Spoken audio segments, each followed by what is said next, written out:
खुदा भी अपने रहमतों की उसी पर बरसात करता है जो जरूरतमंद की मदद के लिए आगे बढ़ता है। हाय गाइस, आप देख रहे हैं क्वाटोलॉजी, एक छोटी सी कहानी। एक बार की बात है, एक व्यक्ति हमेशा पूजा पाठ में लीन रहता था। चाहे रात हो या दिन हो, हमेशा पूजा पाठ करता रहता था। इसके अलावा उसे और कुछ अच्छा नहीं लगता था। जब उसकी उम्र पूरी हो गई तो वो स्वर्ग पहुंचा।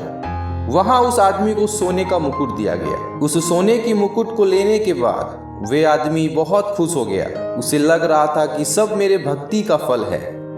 तभी उसने वहां उपस्थित दूसरे लोगों के हाथ में हीरे जेवरात के मुकुट देखे तो उसको बड़ा आश्चर्य हुआ।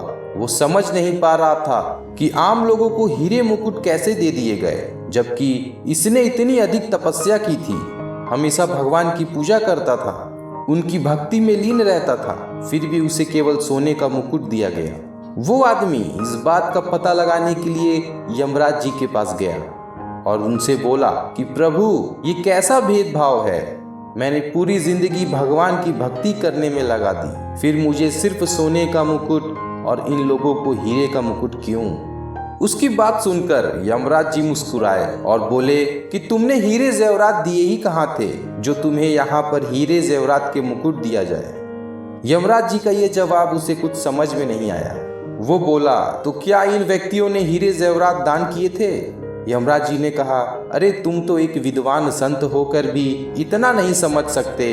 असली हीरे जेवरात वे आंसू हैं जो किसी की पीड़ा समझकर, किसी के दुख तकलीफ को महसूस करके आंखों से गिरते हैं। तुमने तो अपनी आंखों से एक बूंद आंसू भी नहीं गिराया।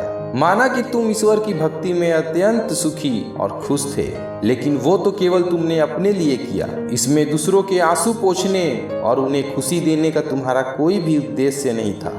तुम सिर्फ अपने लिए पूजा पाठ कर रहे थे। कभी तुमने दूसरों के बारे में नहीं सोचा, ना ही उनकी मदद की। सच्चे मन से ईश्वर की भक्ति करने के कारण ही तुम्हें सोने का मुकुट मिला है, और हीरे जेवरात का मुकुट तो केवल उनके लिए है जिन्होंने दूसरों के दुख पीड़ा को दूर करने में अपने आंसू बहाए हैं। जो लोग परेशान हैं, पीड़ित हैं, उनके आंसू पोंछे हैं।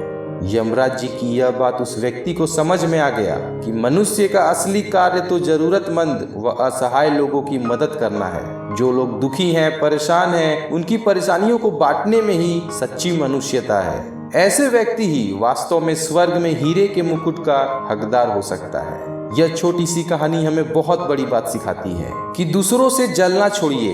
अगर सामने वाला खुश है तो उसके खुशी में खुश रहिए। अगर वह दुखी है तो उसके दुखों को कम करने की कोशिश कीजिए, उसके आंसू पोंछिए।